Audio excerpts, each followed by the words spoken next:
السلام عليكم ومرحبا بكم عندي في القناة. اليوم جيتكم بمسكوتشو طالع بنين وخفيف، والمقادير غير بالمغرفة، وتحصلنا على هذا المسكوتشو للفطور ولا القهوة تاع العشية. رائعة. أنا اليوم زينتها غير بالسكر كلاس، انتي زينيها باش حبيتي. نتمنى انكم تجربوه وما راحش تندموا، باسكو فريمون بنين ويجي هشيش وخفيف وبمقادير بسيطة متوفرة في كل منزل. إذا نشوفوك كيفاش جاني، ما نطولش عليكم، نروحوا مباشرة إلى المقادير.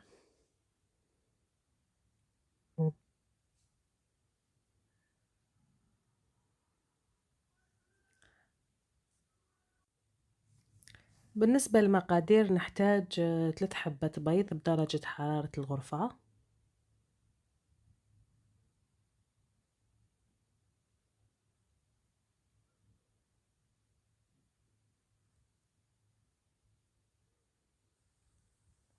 كما قلنا المقادير غير بالمغرفة. نضيف 12 ملعقة سكر كريستاليزي،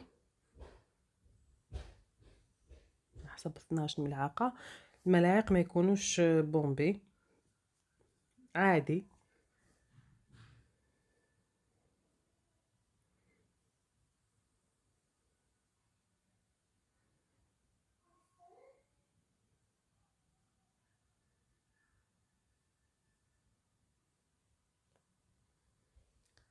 بعدها نجيب ساشي لافاني ولا ملعقة لافاني، ولا تقدروا ديروا لافاني سائلة. ونجيب الباتور تاعي، نخلط، ندرب الخليط تاع البيض والسكر حتى يولي لي القوام نتاعو ثقيل ويولي اللون تاعو ابيض. اذا هنا بعد ما شوفوا كيفاش ولا القوام تاعو واللون نتاعو، نجي نضيف 12 ملعقة زبدة. انا اليوم استعملت الزبدة، نتوما تقدروا تستبدلوها بزيت سونغو، ولا تقدروا ديروا ميلونج بين الزبدة وزيت سونغو. انا فضلت اني نستعمل زبدة حيوانية ماشي مارغرين.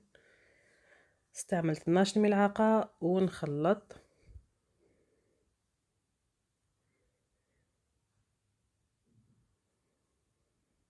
حتى يتجانسوا لي المكونات مع بعضهم.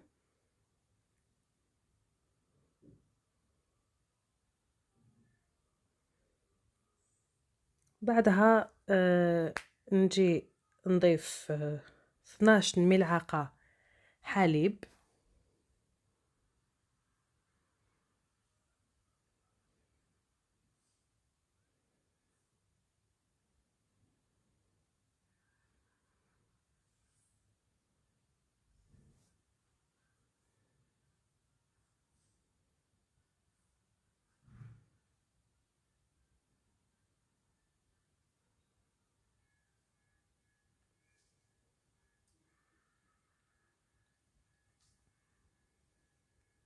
ونضيف قرصة ملح.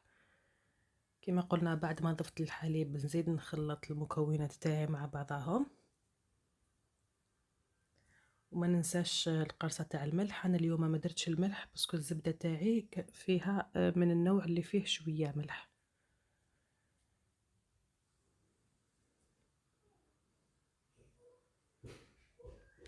بعدها نروح للمقادير الجافة.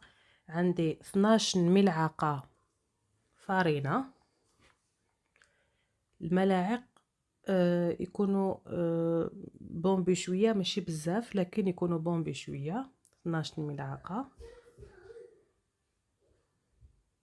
نجي نصفيهم بالصفاية.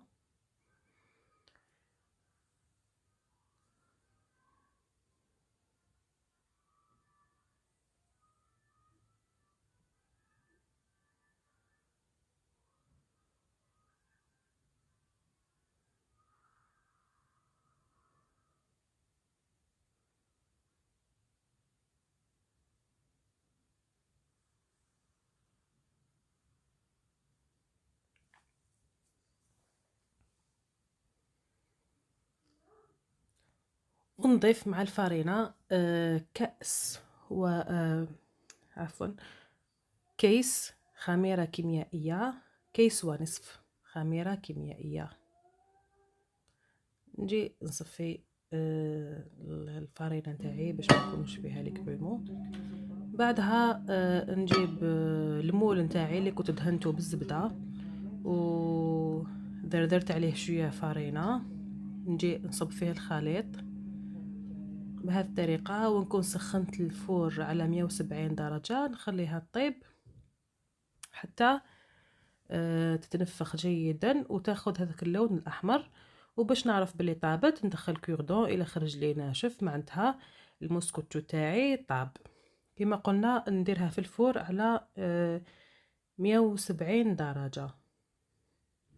اذا هكذا بعد ما طابت لي الموسكوتشو تاعي، شوفوا اللون تاعها كيفاش جا، وشوفوا كيفاش تنفخت لي. نخليها تبرد في المول تاعها. بعدها نجي نقلبها تتنحى لي بسهولة، لازم تبرد باش ما تفتتليش. اذا هنا بعد ما نحيتها من المول، شوفوا كيفاش جاتني خفيفة وطرية. نجي نزينها بسكر غلاس. نجيب سكر غلاس صفاية، ندردر عليها سكر غلاس.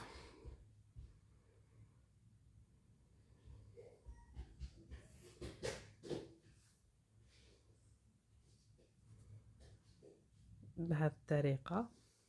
نتوما تقدروا تزينوها بما حبيتو، بالشوكولا ولا باللوز، ولا تدهنوها بالكونفيتور، ولا لكم الاختيار. نجي نقسمها الى مربعات. شوفوا كي راني ندخل الموس كيفاش هشيشه. نتمنى انكم تجربوها، تجي فريمون بنينه وبزاف هشيشه وطريه.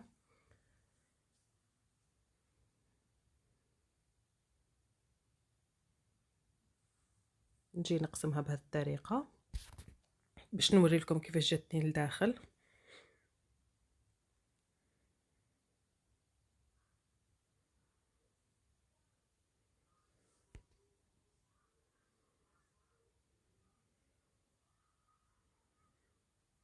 اذا هذا هو الشكل النهائي نتاع الموسكوتشو تاعي ولا الكيكه. شوفوا كيفاش تجيني خفيفه لداخل ومنفخه. نتمنى انكم تجربوها.